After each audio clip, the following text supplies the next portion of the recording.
மேற்கு தொடர்ச்சி மலையின் அடிவாரத்தில் ஒரு சிறிய கிராமம். கிராமத்தை சுற்றி தென்னந்தோப்புகளும் வாழைத்தோட்டம் மற்றும் பசுமையாகவும் இருக்கும். கிராமத்தில் நிறைய வீடுகள் இருந்தாலும் சற்று தள்ளி கிராமத்தின் எல்லையில் ஒரு வீடு மட்டும் தனியாக இருந்தது. மற்ற வீடுகளை விட அந்த வீட்டை பார்ப்பதற்கு ஒரு பிரம்மாண்டமாய் இருக்கும். அந்த வீட்டில் வசித்து வந்தாள் கோமதி. வயது 28. அவள் வயதில் இளமை கலந்த ஒரு தெய்வீக தோற்றம் கொண்டவள். அவளது முகப்பொலிவு ஆண்களின் பார்வைக்கு விருந்தளிக்கும். அவளது கணவன் மாரடைப்பால் இறந்து விட்டான். ஆனால் கோமதி கணவனை மிகவும் நேசித்தாள். கணவன் இறந்த பின்னர் அவன் நினைவாக அவள் அம்மா வீட்டிற்கு கூட செல்லாமல் வேறு திருமணமும் செய்து கொள்ளாமல் கணவன் வீட்டிலேயே தனிமையில் வசித்து வந்தாள். கணவன் உயிருடன் இருக்கும் பொழுது அந்த கிராமத்தில் அவர்கள்தான் வசதியானவர்கள். நிறைய நிலம், சொந்தமான தோட்டம் என்று வசதியாக வாழ்ந்து வந்தனர். ஆனால் கணவன் இறந்து விட்டதால் அவள் வசிக்கும் வீட்டை தவிர மற்ற அனைத்தையும் இழந்து விட்டாள். காரணம், அவன் நிறைய கடன் வாங்கியிருந்ததால் அதை அடைப்பதற்கு அனைத்தையும் விற்க வேண்டிய சூழ்நிலைக்கு தள்ளப்பட்டாள். தற்போது அவள் வீடு,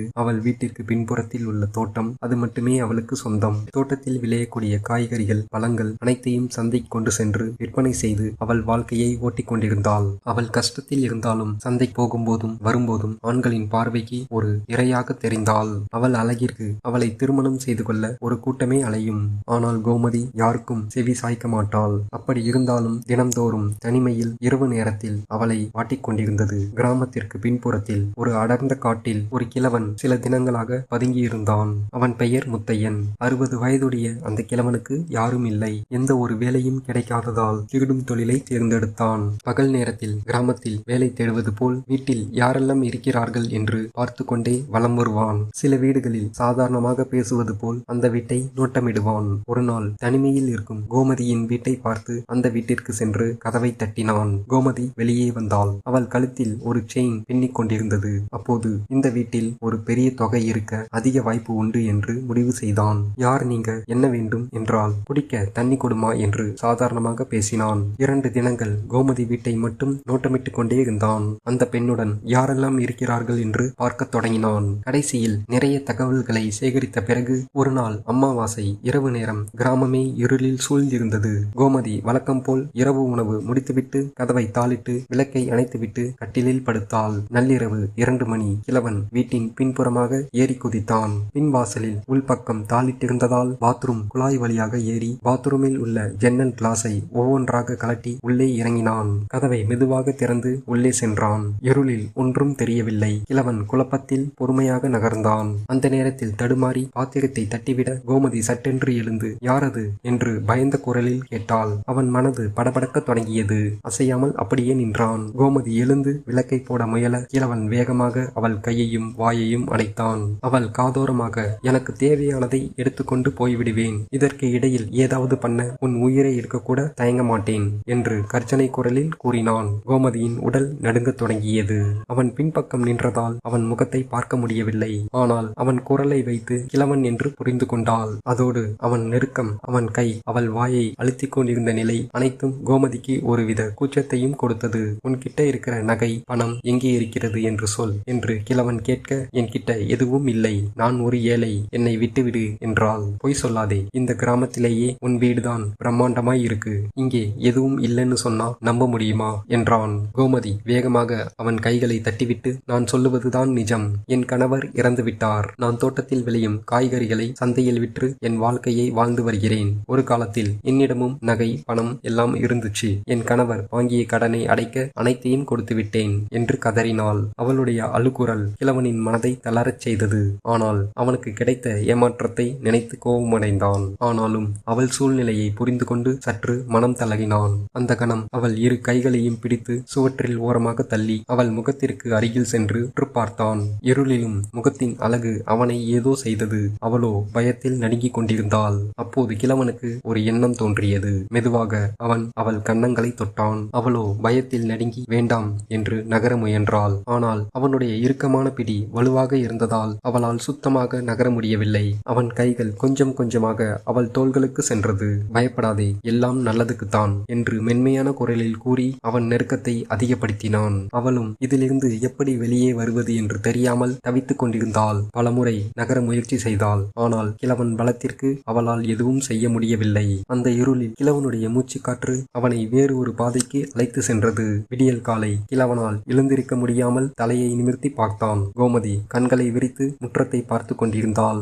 அவள் கன்னங்களில் அழுத கண்ணீரின் சுவடுகள் இருந்தது. கிழவன் ஒரு கணம் அவளை பார்த்துவிட்டு எதுவும் சொல்லாமல் அங்கிருந்து கிளம்ப முயன்றான். நீ யாருன்னு எனக்கு தெரியாது, ஆனால் என் வாழ்க்கையில் இப்படி ஒரு களங்கத்தை ஏற்படுத்த இங்கிருந்து போயிடு என்று அழுதாள். கிழவனுக்கு என்ன சொல்வது என்று தெரியாமல் அமைதியாக கிளம்பினான். அவன் செய்த தவறு அவனால் நிம்மதியாக இருக்க முடியவில்லை. நாம் இப்படி செய்திருக்க கூடாது என்று அவன் மனதில் ஒலித்துக் கொண்டே இருந்தது. இது தவறு என்று ஒரு பக்கம் தோன்றினாலும் பல ஆண்டுகள் தனிமையில் வாழ்ந்த கிழவனுக்கு அவன் பாதையில் ஒரு புத்துணர்ச்சி தோன்றியது. இனிமேல் சிகிடும் தொழிலை விட்டுவிட்டு வேலைக்கு போகலாம் என்று முடிவு செய்தான். பக்கத்து ஊரில் ஒரு மில்லில் கூலி தொழிலாளியாக சேர்ந்து வேலை பார்த்தான். அப்போதெல்லாம் கோமதியின் முகம் அவன் நினைவிற்கு வந்து கொண்டே இருந்தது.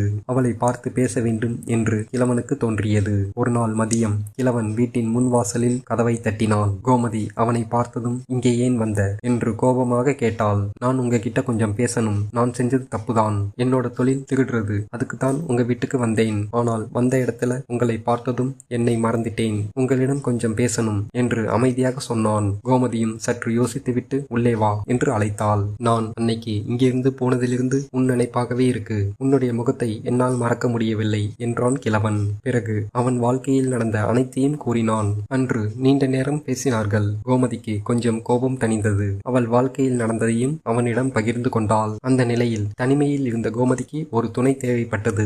மீண்டும் அந்த நெருக்கம் இருவருக்குள்ளேயும் ஏற்பட்டது. ஆனால் இந்த முறை கோபம், வன்முறை எதுவும் இல்லாமல் கோமதியின் விருப்பத்தோடு அனைத்தும் நல்லபடியாக நடந்தது. மாதங்கள் இப்படியே கடந்தன. கிழவனும் கோமதியை அடிக்கடி பார்க்க வர ஆரம்பித்தான். இருவருக்குள்ளேயும் ஒரு நல்ல உறவு மலர்ந்தது. ஒரு நாள் கோமதி சமைத்துக் கொண்டிருந்தாள். அப்போது ஒருவித குமட்டலும் வாந்தியும் வந்தது. கோமதியும் சாதாரணமாக எடுத்துக்கொண்டாள். ஆனால் அது நாளுக்கு நாள் அதிகரித்தது. அவள் பயந்து போய் அக்கம் பக்கத்தில் வயது அதிகம் உள்ள பெண்களிடம் கேட்டாள். அவர்கள் கர்ப்பமாக இருக்கலாம் என்று கூறினார்கள். அதை கேட்ட கோமதி அதிர்ச்சி கலந்த பயத்தில் வீட்டிற்கு வந்தாள். அவளுக்குள்ளே பயமும் குழப்பமும் நிலவி இருந்தது. அதோடு அவள் மனதிற்குள் கேள்விகளும் எழத் தொடங்கியது. ஒருவேளை கர்ப்பமாக இருந்தால் இந்த குழந்தைக்கு அப்பா யார் என்று கேட்பார்கள். என்ன சொல்வது? ஊர் மக்களிடம் எப்படி சகஜமாக பழகுவது என்று ஆழ்ந்த யோசனையில் கிழவனுக்காக காத்து கொண்டிருந்தாள். இரவு வேலை முடிந்ததும் கிழவன் வீட்டிற்கு வந்தான். என்ன ஆச்சு? ஏன் ஒரு மாதிரியா இருக்க என்று கேட்டான். நான் கர்ப்பமாக இருக்கிறேன் என்று பயந்த குரலில் கூறினாள். அதை கேட்ட கிழவனும் அதிர்ச்சியடைந்து போனான். உடனே அவளிடம் யார்கிட்டையாவது சொன்னியா என்றான். இதை எப்படி சொல்றது? நான் சொன்னா இந்த ஊரே என்னை அசிங்கமாக பார்க்கும். இந்த குழந்தைக்கு யார் அப்பான்னு கேட்டா நான் யாரை சொல்றது? எனக்கு ரொம்ப பயமாயிருக்கு என்றாள். பயப்படாதே, நான் இருக்கிறேன் என்று ஆறுதல் கூறினான். எப்போதும் இரவு கொஞ்ச நேரம் தங்கிவிட்டு கிளம்பி விடுவான். அன்று இரவு முழுக்க அங்கேயே தங்கி தூங்காமல் அன்று இரவு கழிந்தது. காலையில் கோமதி தூக்கத்தில் இருந்து எழுந்து அவன் அருகில் வந்தாள். நைட்டெல்லாம் தூங்கலையா என்று கேட்டாள். கோமதி இனி உன் கூடவே தங்கிவிடலாம்னு முடிவு பண்ணிட்டேன் என்றான். என்ன சொல்ற? ஆம், இனி உன்னை தனியா விட்டுட்டு போனா சரி வராது. இன்னும் கொஞ்ச நாள்ல ஊர் மக்கள் எல்லாம் உன் வயிற்றை பார்த்து கேட்க ஆரம்பிச்சிருவாங்க. அப்ப உன் பக்கத்துல இருந்தாதான் எல்லாத்திற்கும் ஒரு முடிவு கிடைக்கும் என்றான். கோமதி சிறிது நேரம் யோசித்துவிட்டு இதெல்லாம் சரி வருமா? நீ இங்கேயே தங்கிட்டா எல்லோரும் கேட்க ஆரம்பிப்பார்கள். அதிகமாக யோசிக்காதே, பார்த்துக்கலாம் என்றான். அந்த நாளிலிருந்து கிழவன் கோமதி வீட்டிலேயே தங்கி கொண்டான். காலையில் மில்லிற்கு வேலைக்கு சென்று விடுவான். மாலையில் வந்து தோட்டத்தில் வேலை பார்ப்பான். நாட்கள் செல்ல செல்ல ஊர் மக்கள் எல்லாம் விவாதிக்க தொடங்கினார்கள். கிழவன் இல்லாத சமயம் பக்கத்து வீட்டு அக்கா ராசாத்தி கோமதி வீட்டிற்கு வந்தாள். கோமதியும் தயக்கத்துடன் அவளுடன் பேசினாள். என்னடி கோமதி, அன்னைக்கு வாந்தியை பத்தி கேட்டுட்டு போன. அடுத்த நாளே ஒரு கிழவன் உன் வீட்டுக்கு வந்து தங்கிட்டான். என்னடி, அப்போ அந்த வாந்திக்கு கிழவன் தான் காரணமா என்றாள். கோமதி சிறிதும் யோசிக்காமல் ஆம் என்றாள். எப்படிடி ஒரு கிழவனை நம்பி இப்படி ஒரு காரியத்தை பண்ணியிருக்க என்று கேட்டாள். எனக்கு அவர் மேல் நம்பிக்கை இருக்குக்கா என்றாள் கோமதி. புரியுதுடி, நீயும் பல வருஷமா தனிமையில் வாழ்ந்துட்டு இருந்த. எனக்கு உன்னை பார்க்கிறப்போ கஷ்டமா இருக்கும். ஒரு ஆண் துணை இல்லாமல் இருக்கிற அந்த வழி இருக்கே, அப்படி ஒரு மோசமான வழி. சரி, நீ சந்தோஷமா இருந்தா ஓகே தான். இனிமேல் ஜாக்கிரதையாக இருக்கணும். உடம்பை பார்த்துக்கோ. உனக்கு என்ன உதவி வேண்டுமானாலும் தயங்காம கேளு என்றாள். சரி அக்கா என்றாள் கோமதி. அவளிடம் பேசியது கோமதிக்கு ஆறுதலாக இருந்தது. ஊர் மக்கள் என்ன சொல்ல போகிறார்களோ என்று பயத்தில் இருந்தேன். ஆனால் ராசாத்தி என்கிட்ட பேசிட்டு போனது மனசுக்கு ஆறுதலா இருக்கு என்று நினைத்து கொண்டாள். கிழவன் வந்ததும் ராசாத்தி வந்து பேசிட்டு போனதை கூறினாள். நீ சொன்னது எனக்கு ரொம்ப சந்தோஷமா இருக்கு. குழந்தை பிறந்ததுக்கு அப்புறம் நாமளும் சந்தோஷமான வாழ்க்கையை வாழ ஆரம்பிச்சிருவோம் என்று கோமதியை மார்போடு சாய்த்து கொண்டான். இப்படியே மாதங்கள் கடந்தது. ஒரு நாள் கோமதி பொருட்கள் வாங்க கடைக்கு சென்றாள். அப்போது கடையில் சிலர் பேசிக் கொண்டனர். என்னடா கோமதி வயிறு பெருசா இருக்கு, யாருடா காரணம் என்று பேசிக் கொண்டனர். அதை கேட்ட கோமதிக்கு அவர்கள் முன் பேசும் தைரியம் இல்லாமல் பயந்து வீட்டிற்கு வந்து விட்டாள். அப்போது ஊர் பெரியவர்கள் எல்லாம் ஒன்று சேர்ந்து கோமதி வீட்டிற்கு சென்று பார்த்தார்கள். அப்போது கோமதியும் கிழவனும் வெளியே வந்தனர். யார் கோமதி இது என்று கேட்டார்கள். அவள் அமைதியாக இருந்தாள். அப்போது கிழவன், நான் தான் இந்த குழந்தைக்கு தந்தை. நான் கோமதியை திருமணம் செய்து கொள்ளப் போகிறேன் என்று கூறினான். அப்போது ஊர் மக்கள் அனைவரும், இது உண்மையா கோமதி என்று கேட்டனர். ஆமாங்கய்யா, நான் இவரை தான் திருமணம் செய்து கொள்ளப் போகிறேன் என்றாள். உன்னோட வயசுக்கும் அவரோட வயசுக்கும் ஒத்து வருமா என்று கேட்டார்கள். என்னை அன்பாக பார்த்து கொள்வதற்கு வயசு தேவையில்லை. என்னை இவர் கடைசி வரைக்கும் நல்லபடியா பார்த்து கொள்வார். எனக்கு அந்த நம்பிக்கை இருக்கு என்று உறுதியாக கூறினாள். அவர்களும் சிறிது கணம் யோசித்துவிட்டு, சரி, உங்களுக்கு ஒரு நல்ல நாளா பார்த்து நாங்களே திருமணம் செய்து வைக்கிறோம் என்று ஊர் மக்கள் எல்லாம் முடிவு செய்தனர். கோமதிக்கும் நிம்மதியாகவும் சந்தோஷமாகவும் இருந்தது. ஒரு வாரத்திலேயே ஊர் மக்கள் அனைவரும் சேர்ந்து ஒரு கோவிலில் 2 பேருக்கும் திருமணம் செய்து வைத்தனர். இனிமேலும் யாருக்கும் பதில் சொல்ல தேவையில்லை, பயந்து வாழவும் தேவையில்லை என்று கிழவன் கோமதியிடம் கூறினான். அன்று இரவு இருவருக்குள்ளேயும் தெய்வீகம் நிறைந்த காதல் மலர்ந்தது. அடுத்த நாளிலிருந்து கிழவனும் கடுமையாக உழைக்கத் தொடங்கினான். கோமதி வீட்டு நிர்வாகத்தை பார்க்க ஆரம்பித்தாள். இரவு வேளையில் 2 பேரும் அன்பாக உணவு பரிமாறிக்கொண்டு சாப்பிடுவார்கள். அவர்களுடைய வாழ்க்கை ஆனந்தமாக போய்கொண்டிருந்தது. 9 மாதம் முடிந்த நிலையில் ஒரு நாள் மாலை வேளை கோமதிக்கு பிரசவ வலி வந்தது. கிழவன் பதறி போய் மருத்துவமனைக்கு அழைத்து சென்றான். சில மணி நேரத்திற்கு பிறகு ஒரு அழகான ஆண் குழந்தை கோமதிக்கு பிறந்தது. செவிலியர் குழந்தையை கொண்டு வந்து கிழவன் கையில் கொடுத்தனர். அவனுக்கு சொல்ல முடியாத ஆனந்தம் கண்களில் நீர் பெருக்கெடுத்தது. கிழவனுடைய வாழ்க்கையில் குழந்தை பெற்று இது போன்று கையில் ஏந்தியதில்லை. இவனுக்கு என்ன பெயர் வைக்கலாம் என்று அன்பாக கோமதியும் கிழவனும் பேசிக் கொண்டிருந்தனர். நீங்களே ஒரு நல்ல பெயரா வைங்க என்றாள் கோமதி. நான் இரவு நேரத்தில் தான் உன்னை சந்தித்தேன். அப்போது பூத்த மலர்தான் இவன். அதனால் இளவரசன் என்று பெயர் வைக்கலாமா என்றான். இளவரசன் பெயர் மிகவும் அழகாக இருக்கிறது என்றாள் கோமதி. இனிமேல் இவனை இளவரசன் என்றே கூப்பிடலாம் என்றாள். இவன் பிறந்த பிறகு அவர்களுடைய வாழ்க்கை மிகவும் மகிழ்ச்சியாகவும் பிரகாசமாகவும் மாறத் தொடங்கியது. கிழவன் ஒரு பொறுப்புள்ள தந்தையாக உருவெடுத்தான். கடுமையாக வேலை செய்து அதிக பணம் சம்பாதிக்க தொடங்கினான். மாலை வேளை வீட்டிற்கு வந்ததும் குழந்தையை ஏந்தி கொண்டு உணவு கொடுத்து அன்பாக தொட்டிலில் போட்டு தூங்க வைப்பான். அதை பார்த்து கோமதிக்கு, ஒரு திருடனாக வந்தவன் இப்படி ஒரு குடும்பஸ்தனாக மாறிவிட்டானே என்று வியந்தாள். அன்று இரவு குழந்தை தூங்கிக் கொண்டிருந்த போது கோமதி கிழவனிடம் கூறினாள், நீ இப்படி மாறுவாய் என்று கொஞ்சம் கூட நினைக்கவில்லை என்றாள். கிழவன் சிறியதாக புன்னகைத்தான். நானும் நினைக்கல. ஒரு திருடனாக என்னுடைய வாழ்க்கையை ஓட்டிக் கொண்டிருந்த எனக்கு உன்னை சந்தித்த பிறகுதான் என் வாழ்க்கையில் அன்பு, பாசம், நம்பிக்கை, கருணை எல்லாம் உருவெடுத்தது. என் வாழ்நாள் முழுவதும் உன்னை நான் அன்பாக பார்த்துக் கொள்வேன் என்று அவள் மடியில் தலை வைத்து படுத்தான். உன்கிட்ட ஒன்னு கேட்கணும் என்றாள் கோமதி. என்ன என்றான். அன்னைக்கு இரவு திருடனாக என் வீட்டிற்குள் வந்தபோது முதல் தடவையா என்ன பார்த்த? அந்த நொடி உன் மனசுல என்ன தோணுச்சு? உண்மையை சொல்லு என்றாள். கிழவன் சிறிது நேரம் யோசித்துவிட்டு, முதலில் உன் வீட்டிற்கு வந்ததும் யாரது என்று நீ கேட்டபோது என் மனதில் படபடப்பு அதிகமானது. அந்த தருணத்தில் கூட உன்னிடமிருந்து பணம், நகை எடுத்து செல்ல வேண்டும் என்றுதான் நான் நினைத்து கொண்டிருந்தேன். பிறகு உன்னை பார்த்ததும் உன் அழகு என்னை மயக்கியது. அது வெறும் மேனியின் அழகு மட்டுமல்ல, உன் முகமே எனக்கு ஒரு பிரகாசமான ஒளியை கொடுத்தது. அந்த நேரத்தில் நான் என்னையே மறந்தேன். நான் செய்தது தவறுதான், ஆனால் அந்த தவறு என் வாழ்க்கையை மாற்றியது என்றான். அப்போது கோமதி அவன் கைகளை இறுக்க பிடித்து கொண்டாள். நானும் அன்று இரவு மிகவும் பயந்து போனேன். என் வாழ்க்கை இப்படி ஆகிவிட்டதே, ஒரு கேள்விக்குறியாய் நிற்கப் போகிறதே என்று நினைத்தேன்.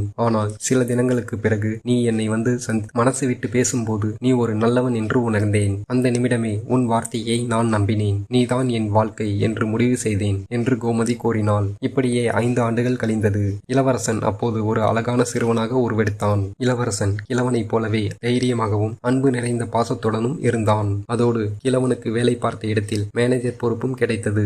ஊதியமும் அதிகமாக வரத் தொடங்கியது. கோமதியும் வீட்டு வேலையெல்லாம் முடித்துவிட்டு தோட்ட வேலை மற்றும் தையல் மிஷின் வைத்துக் கொண்டு ஊரில் உள்ள பெண்களுக்கு ரவிக்கை, சுடிதார் என்று தைத்து கொடுத்து அதில் கொஞ்சம் வருமானம் பார்க்க தொடங்கினாள். ஒரு நாள் இளவரசனுக்கு 5வது பிறந்த நாளை சிறப்பாக கொண்டாடலாம் என்று முடிவு செய்து ஊர் மக்கள் அனைவரையும் அழைத்து ஒரு சிறிய விழாவாக நடத்தினார்கள். அனைவரும் இளவரசனை ஆசீர்வாதம் செய்து வாழ்த்தினார்கள். அன்று இரவு அனைவரும் சென்ற பிறகு இளவரசனை தூங்க வைத்துவிட்டு தோட்டத்தில் இருவரும் அமர்ந்திருந்தார்கள். அப்பொழுது வானில் ஒரு நட்சத்திரம் கூட இல்லை.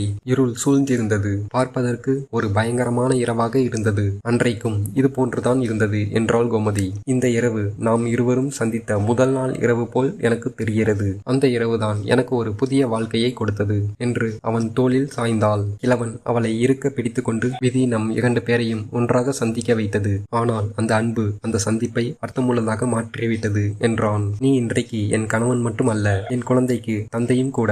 நீ இல்லாமல் என்னால் வாழ முடியாது. நீ ஒருபோதும் என்னை விட்டு பிரியக்கூடாது என்று கோமதி கேட்டுக்கொண்டாள். கிழவன் சிரித்துவிட்டு, நீ அன்றைக்கு ஏதாவது நகையோ பணமோ கொடுத்திருந்தால் நான் என் வழியை பார்த்து போயிருப்பேன். மேலும் நான் கடைசி வரைக்கும் ஒரு திருடனாகவே இருந்திருப்பேன். இருப்பேன். நீ என்னை ஒரு மனிதனாக மாற்றிவிட்டாய் என்றான். போது கிழவன் என்று நான் அழைத்த முத்தையன் ஒரு பாசமுள்ள அன்பான கணவனாகவும் ஒரு குழந்தைக்கு தந்தையாகவும் மாறி கதையை இத்துடன் நிறைவு செய்கிறேன். ஆனால் அவர்கள் வாழ்க்கையில் அன்பும் மகிழ்ச்சியும் காலத்திற்கும் தொடர்ந்தது. இந்த கதை ஒரு மனிதனின் மாற்றத்தையும் அன்பின் சக்தியையும் விதியின் விசித்திரமான போக்கையும் சித்தரிக்கிறது. ஒரு தவறான தொடக்கம் கூட அன்பும் நம்பிக்கையும் தெளிவும் பண்பும் இருந்தால் ஒரு அழகான முடிவிற்கு வழிவகுக்கும் என்பதை இந்த கதை விளக்குகிறது. இந்த வீடியோ உங்களுக்கு பிடித்திருந்தால் லைக் பண்ணுங்க. இது போன்ற சுவாரஸ்யமான வீடியோக்களை என்னுடைய சேனல்ல பார்க்க சப்ஸ்கிரைப் பண்ணுங்க. மறக்காம பெல் பட்டனை கிளிக் பண்ணிக்கோங்க. இது போன்ற சம்பவங்கள் உங்களுடைய வாழ்க்கையில் நடந்திருந்தால் கமெண்ட்ல என் கூட ஷேர் பண்ணுங்க. நன்றி, வணக்கம்.